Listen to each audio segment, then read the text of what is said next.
Welcome back to the Pain Game YouTube channel. It's the UFC 308 review, and one of the reasons I was so excited for this event is this is two future stars, in my opinion, or even current stars, right? The UFC for a while, for me, has been lacking in star power, but in Khamzat Chimaev and Ilia Topuria, we've got two special fighters, but with massive tests in front of them for this event. And for Khamzat, we had Whittaker, who is one of the greatest middleweights of all time, right? He might not be the best, but he's definitely one of them. And if you can beat him, you're probably winning a UFC title. And if that's not a hard enough task in itself, Khamzat Chimaev has been off for a whole year, whereas Whittaker had stayed active. So he was essentially coming in cold for probably the hardest test of his career, debatably, along with Kamaru Usman. And then for Ilia Topuria, in Max Holloway, you've got one of the greatest featherweights of all time. And yes, you've already shown you're the real deal by beating Volkanovski, but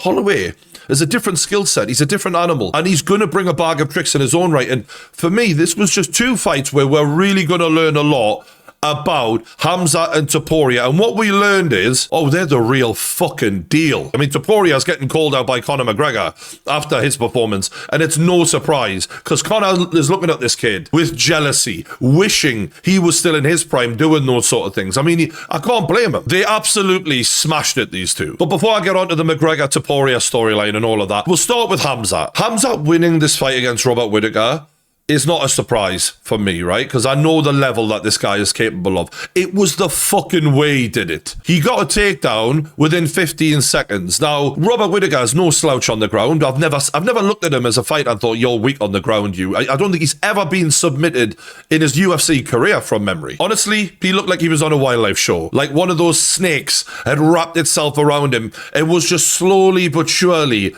taking his fucking life away, and he could do nothing but just panic. It just didn't look like the normal Whittaker on the ground. And yeah, he did scramble as best as he could and try and make it difficult for Khamzat, but there was inevitability about this. 3 minutes in, Khamzat gets a choke in after just gradually giving him a few digs, trying a few chokes, just consistently making Whittaker struggle. He sinks in this choke, but it's not under the chin as you'd want it to be usually. It's across the jawline, and Whittaker makes the fastest tap from seeing a choke sunk into any fighter, not even properly deep like that, obviously across the face, I've ever seen. And you realize afterwards why he tapped so quick. Because Khamzat Chimaev, he must be the pound for pound the strongest fighter in the UFC in terms of like being that strong for that body type. It's insane. He basically crushed his mouth. It's fucking horrible. So you'll see in this photograph where the actual arm is across his bottom line of his jaw. And you see here, the teeth of Whittaker go along this direction, and the front teeth have actually been crushed inwards behind his jaw. I have never seen anything like this. A doctor has confirmed since then that it was a seriously fractured jaw. It will require surgery. His jaw will be wired shut. It wasn't the most violent fight I've ever seen, and yet one little crank from Khamzat Chimaev, and your whole life is a fucking mess. I mean, this guy is going to be looking in the mirror like, fuck me, what the fuck have I just been through? And this is a fight where he would have been confident coming into this fight against Khamzat. I'm not saying he would have been like, I'm definitely winning, it's an easy fight. But after his last performance, the fact that he's got all of that experience, Khamzat having a whole year out, he struggled to make weight. A lot of the narrative around this fight was feeling positive for Whittaker. You know, this win could get him right back into the title picture. He was absolutely broken by Khamzat Chimaev. And this is the thing about Khamzat that sort of fucks me up a bit, because he can blow hot and cold sometimes, you know, like weight issues, injury issues, illness issues. You're just never sure of him coming in at 100%. But when he is at 100%, it's kind of like a saying in the football world of on his day. On his day, he's the best in the world. On his day, he makes good fighters or great fighters look absolutely fucking ordinary. It's just whether or not Khamzat is capable of stringing his camp together, staying active, staying fit. We have no hope for that. No, I don't think a single UFC fan is confident that he will now fight again in the next 6 months. You just don't have any hope for it. One thing that gives me a little bit of hope is he's been talking lately about having a kid and how that's helped him transform his life, take things a bit more seriously, not be prattling around and maybe making the mistakes he was making before. I hope that this brings out the best in him, because that fight was the very best of Khamzat Chimaev. Now on to Ilia Topuria, who took on Max Holloway, and he's been saying for a while, I'm the best in the world, I'm the best in the world. And even at the weigh-in, when they were looking at each other, Ilia was saying it to him, like, I'm the best in the world. But he was saying it in a way of like, I'm not actually sure how confident you are of that. But after that fight, yeah, you are, mate. You are the fucking best in the world. Those two scalps are arguably in Volkanovski and now Max Holloway, two of the greatest in featherweight history, if not the top two, right? You put Aldo and McGregor in there as well, probably. But McGregor was such a flash in the pan. He never defended his belt. It's hard to know where the fuck he sits in that group. The reality is, Ilia Topuria now has a claim for being the greatest featherweight of all time already. That's how good he is. He's got a claim. I'm not saying he's there now, because people like to see you defend your belt and all that.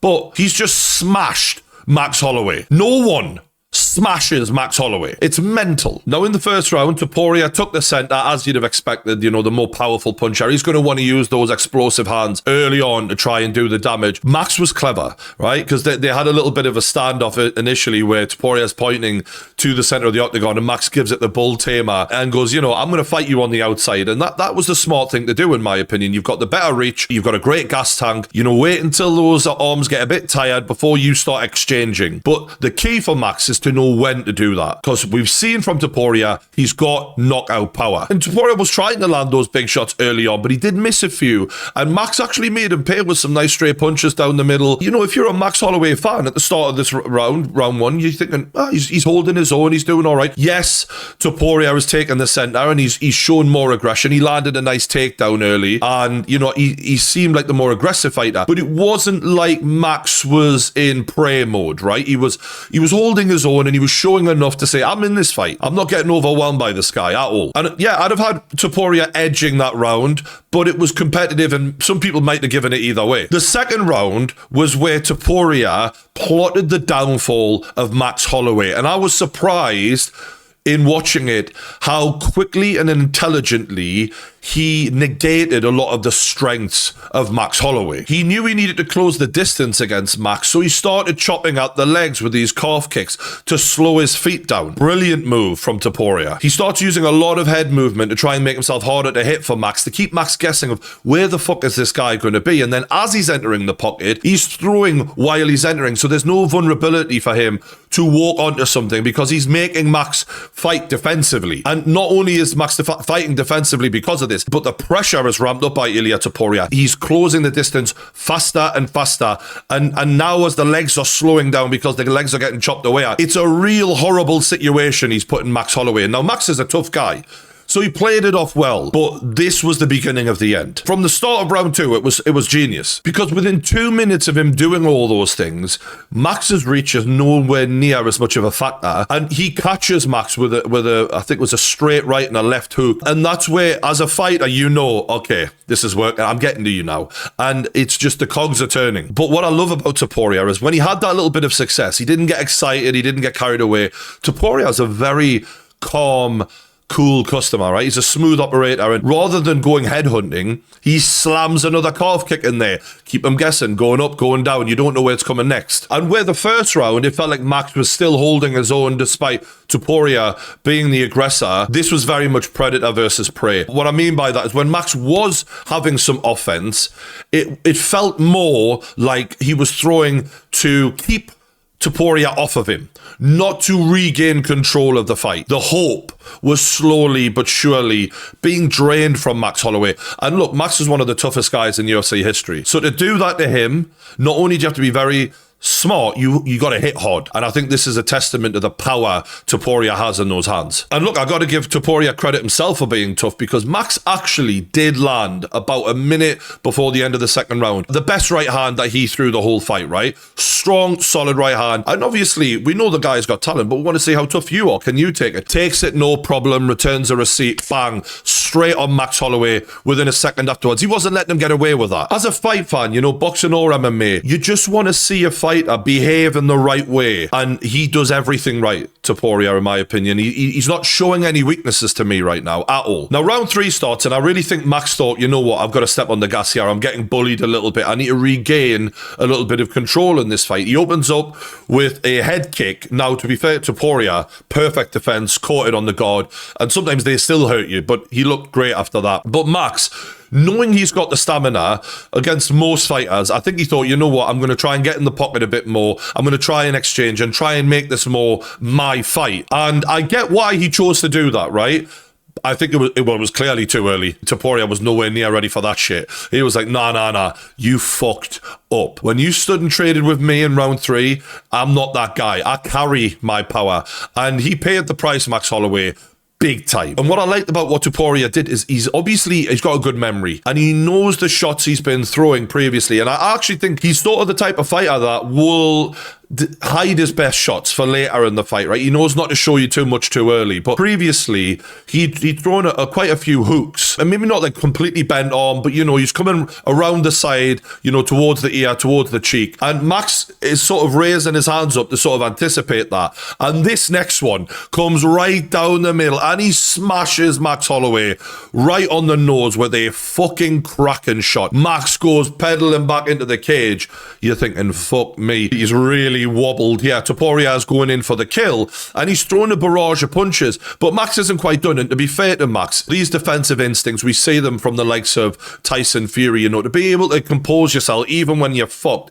It's hard to do. And Max circles away and he does everything right, Max. But Topuria also does everything right in not getting carried away. Those finishing instincts didn't let him get full of adrenaline and lose his composure. He walks calmly towards Max, throws another few punches.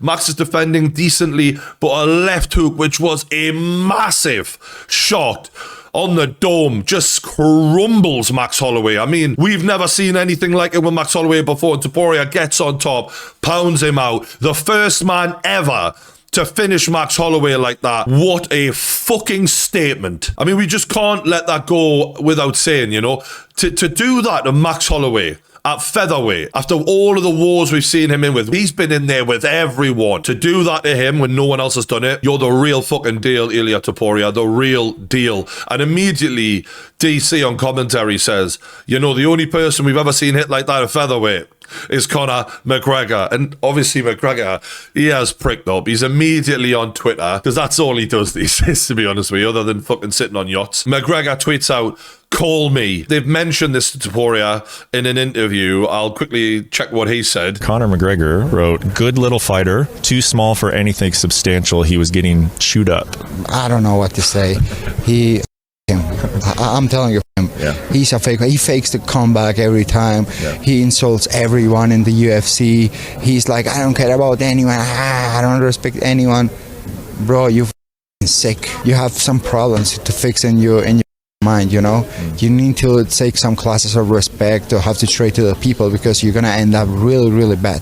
When you follow this kind of values in your life, you're gonna end up really bad. So ask to God, don't cross the paths with me, never ever, because I'm gonna you up whenever I'm gonna see you. There was a lot of beeping out there, as you can tell. You know, if this fight happened when they were in their prime, yeah, it would be amazing. I mean, Conor McGregor was a fucking force at featherweight. That was his best years by a mile. And one of the reasons is he was a weight bully. We forget about this. The guy used to boil himself down to being an anorexic skeleton when he'd get on those scales, right? Topuria doesn't do that. Topuria is not as big as Conor McGregor. Topuria could probably make 135, if we're being brutally honest here. So McGregor would have a size advantage. It would be very exciting to see them two, you know, in a match like that, because I think Topuria uses a lot of all-round MMA and he's a very smart fighter, but also has great power. But you know what? What are we talking about now? Conor McGregor in his comeback fight, fighting the featherweight world champion. Are you going to fight at featherweight? I bet you're not. I bet you're going to try and get him to come up to whatever fucking stupid weight you can be asked to make, because you're not fucking professional, and try and have all the rules your own way. And you know what? Topuria, because of the money, would probably fucking do it. And you would fancy it as well. If you've been consistently beating fighters like Volkanovski, Max Holloway, you're in your prime. You're the best in the world. And a guy who's shown no dedication for the past, 5 fucking years is offering you out. You absolutely take that fight. But I'd be shocked if the UFC would make that for Conor McGregor's comeback fight when, bearing in mind, he's coming off of years of inactivity. The last fight, he was brutally getting the shit beaten out of him by Dustin Poirier. The fight before that, he got knocked out by Dustin Poirier. Oh, and his leg was fucked in that fight. Like, we have no idea what state McGregor's going to be in, but realistically, if you wanted to look after McGregor, you'd give him a fairly easy comeback fight. Chandler was supposed to be that. Chandler was the easiest fight possible, but still with a very respectable name and still a fairly hard fight. Topuria, that would be mental. I'd put all the money on Topuria. If Conor McGregor took that fight, fair fucking play to him. I'd love it. It'd be a great fight. But I'd be shocked if they make this. I think this man is going to get brutally humbled when he comes back to the UFC, if he ever does, because I don't think he's in the real world. And I think Ilia Topuria is out of this world, is on top of the world right now, right? The guy is killing it. And that's just not your comeback fight if you're a smart fighter, in my opinion. It's another one of McGregor's bullshit tweets that leads for him to never get back in the cage, probably, I would imagine. But look, hopefully we see something next year, because I am getting bored of the McGregor show. Like, are you fighting? Are you not fighting? Pick and choose. Do one thing. Just commit. I'm retired or I'm not. Because all of this chat about calling out the best fighters in the world and no action, it's so fucking boring. Do something about it! As McGregor himself used to say. There was a double spinning back fist that happened in the UFC. Fucking cool by Magomedov. Pretty mental to see this land. That was a pretty good moment last night. This was pretty sad, to be honest with you. So you'll see this guy sitting on this steps here. I mean, can you believe that's a UFC fighter, though? Can you believe it? So as Buffer was announcing him, Chris Barner actually jumped up and down. I think he did his hamstring in that moment. Tell me you're not a UFC fighter without telling me you're not a UFC fighter. The guy isn't an athlete, man. You can't even jump up and down without hurting you because you're so fucking overweight. The UFC is supposed to be the elite of the elite, and then we've got to sit and watch them sort of, like, look at that. Like, come on. I'm not fat shaming, man, but when I'm in better shape than you, you shouldn't be in a fucking UFC octagon. I think Rafael dos Anjos also got injured, so not an easy night for the UFC. But look, I got to give them credit, right? 2 great fucking fights for the co-main and the main event. 2 great performances. Let me know in the comments below what you want to see for future fights, because what I have to say is, Khamzat Chimaev, I want to see him in a title shot. I know we've got Dricus du Plessis lined up with Sean Strickland, but honestly, Sean Strickland, I know what I'm getting. I know that Sean Strickland is going to talk, and I like the guy. Like, he's an entertaining guy, like, to watch, don't get me wrong, but he's going to say all the things, I'm going to do this, I'm going to do that, and then he's going to fight the most boring defensive display, and it's going to be a razor close decision, and we're not going to know who the fuck wins at the end of it. There's going to be a debate, there's going to be an argument. Whereas Khamzat might go in there and maul Dricus du Plessis. How could I not be more excited to watch that? I want to see Khamzat in the title fight. As for Ilia Topuria, I must admit, as much as I think McGregor talks shit, I'd love to see that fight. I think it would be bad blood. I'd love to see Topuria move up and fight for the belt against Islam Makhachev. I think that would be an amazing fight as well. Those are the 2 I want for him. Let me know what you think in the comments below. Hit the like button if you haven't already. Don't forget to subscribe to the Pain Game YouTube channel. Thanks for watching. See you on the next one.